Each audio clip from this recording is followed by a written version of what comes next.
everybody, welcome back. Tim here, Gamiviti. Welcome to another exciting installment of this video series we call the Gamiviti YouTube channel. Thanks again for jumping in here. Today, quick one, fun one. Gonna talk about these fly rod carriers. A couple ways to attach those to your Gamiviti rack. What makes them special, what makes them useful. So, quick one, but hey, let's just jump into it. So you see these all over the place. Bunch of different models for them. I wouldn't say they're all the same. I think there's some differences, but hopefully we'll get to a few nuances that'll help you out here. I'm running this the trestle. I borrowed this from a friend of mine. So just wanted to prove the concept here. All my fishing rods, they break down and they're just little reels, but for the fly guys, you got to have something a little bit better. So we got this thing installed. Let me show you how I did it. My default, of course, is when possible, I want to use our rack receivers. I love the quick release solution that provides, the easy on off. Plus look how low profile that is. It comes off the side of the rack, doesn't even interfere with the hatch. Here it is from the back, and here's that hatch clearance.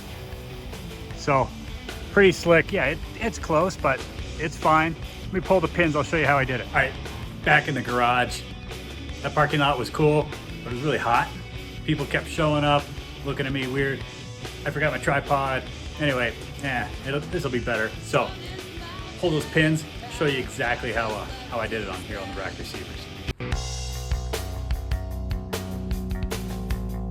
So check it out. So this is the bottom of that rod carrier, right? And it's got this slot. It's got a big wide area for, its factory clamps, which we're going to get to in a second here. They're going to slide in there and find a spot. But I was able to find some track hardware. So you may have some of this stuff around. You may be able to make your own. You may be able to make a little backing plate. Just tap a hole in something. And last mod was then I drilled a hole sideways through this rack receiver. So if you're used to seeing these, where the awning runs vertical or the shower or whatever, and then your pins go sideways, well, I wanted to run it this way. So I added a hole this way. You can see that hole right there. And that allowed this to be kind of a nice stealth install.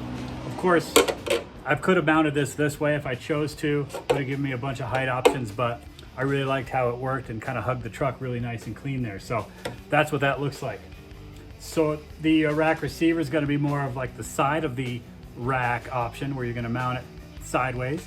But the more traditional way would of course be to mount it on top of the rack. So you remove that and then you have these factory guys that are going to go in there and just clamp around the bar of the rack. So I'll show you what that looks like. Bolted up to the top of the rack, and it's on there just as well as it would be if it were on just two crossbars, but your Gamiviti rack is just a welded series of crossbars, so I basically had to choose just two of them that weren't adjacent to a plate, because in order for these knobs to clear the roof, these knobs hang down 3 inches or so, I had to get all the way to the edge of the rack where the gap is the largest there. It just wouldn't work in the middle, but that works out okay. So I chose here and about here for my attachment points. Your only other constraint then is going to be your wing clearance. So if you have a 200 series or even worse 4Runner, you're going to really want to watch where that is so that you don't have an interference when you go to open up the hatch. Older guys, 100s, 80s, 60s, really no problem because you don't have that huge wing up there. But anyway, just check that out before you head out for fishing that day. The other thing on the front here is the further away you get from the support, the less supported this is. So it is a little bit loose, kind of how they are, but what I've done is I've added a quick fist clamp to the rack. It's actually riding in that track, so this now has a little bit of a vibration dampener to it, and it's sitting in that track, so it actually doesn't even allow it to move. So not even attached to the rod case. Of course, I could attach it to the rod case if I wanted to add a third attachment just using a simple quick fist, though. Hopefully that's helpful to you. Similar deal here on the FJ40 series racks. In most cases, you'll have the front expo bar here, and you'll be able to clamp to it. But in the back there, if you don't have that, you're gonna have a little bit of an elevation change. So this guy's gonna be wanting to shoot up in the front. So we can fix that a couple different ways. Here's a better look at that height change from the side. And that's just because this has the expo in front, but it doesn't have the expo bar in back. So hopefully that's clear. So one solution is, if you're really going to get into the fishing stuff, is consider doing the full Expo on your 40 rack, and then you'll have that extra bar in the back there. If I'm good, I'll overlay a picture of what that looks like here.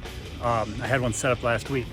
Another option, of course, the rack receivers are a straight bolt up on the 40 rack. So as we saw like 5 minutes ago, you could just run the rack receiver solution on the side of your 40 if you like that.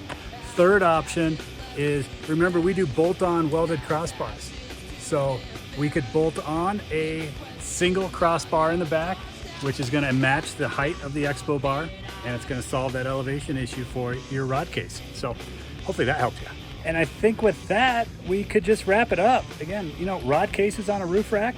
Showed you a number of solutions, rack receivers, bolting it right to the rack, using an additional crossbar if needed for an elevation change rack, like a 40 or maybe a 60 one of 80, you know, if you're doing the central raised up, one of those kind of guys. Let me know your questions if you have any at all. Thank you, whoever told me to do this video. Thanks for the suggestion, and please tell me what else you want to see in these things, and I'll see you on the next one.